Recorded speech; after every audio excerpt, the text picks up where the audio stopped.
afternoon, and today I have a question to you all, and that is, does everybody deserves freedom? Yes, everybody does deserve freedom, regardless of their background, gender, religion, and language. Hello, my name is Tenzin Kunsang, and I'm just a girl who has a simple life. My parents run a restaurant, and I have two sisters. And I'm here to speak about the silenced people and their hope for freedom. After 1959, the Chinese government created three social classes, and those were lamas and monks, government officials, and wealthy people. If you were classified into any of these three classes, you would be thrown in jail or you'd have to go through rehabilitation through labor. Now, you may ask, what goes on in rehabilitation through labor? Well, one word tells you 90% of the things that goes on there, and that is the word labor.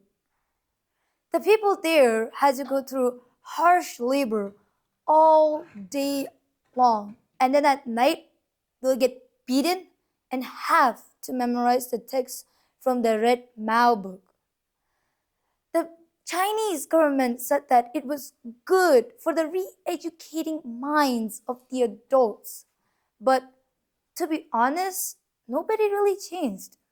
As the people there stood loyal to their country and believed in His Holiness words, in a way that the Chinese government realized that they really can't change the minds of the adults. So, they started targeting the kids, the youth of Tibet, by separating them from birth and putting them in boarding schools. Now, unlike all the boarding schools or the boarding school I'm in, the kids are not allowed to meet their parents until they reach the age of 13. And even then, they can't talk because the kids speak in Mongolian Chinese while the parents speak in Tibetan, making communication almost impossible.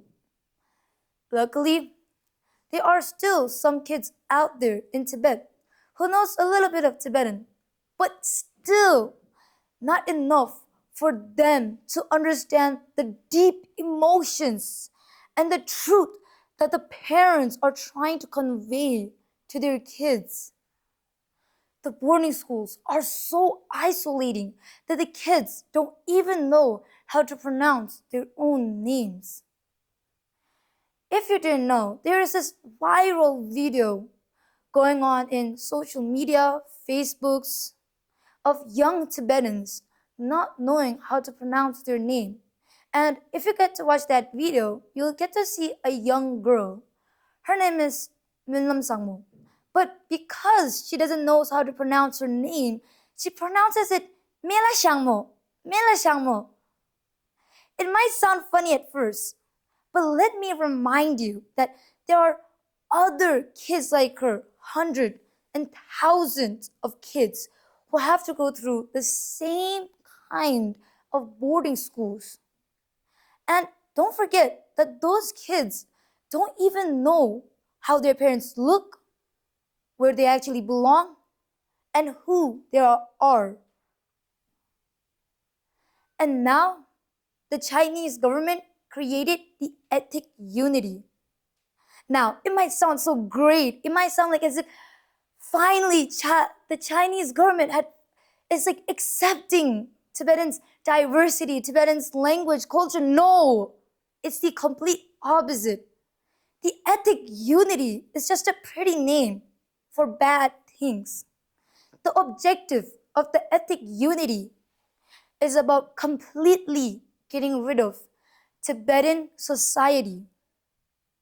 The Chinese government are going so far just so their country can stay stable in a way that makes me feel as if they don't see us as humans anymore.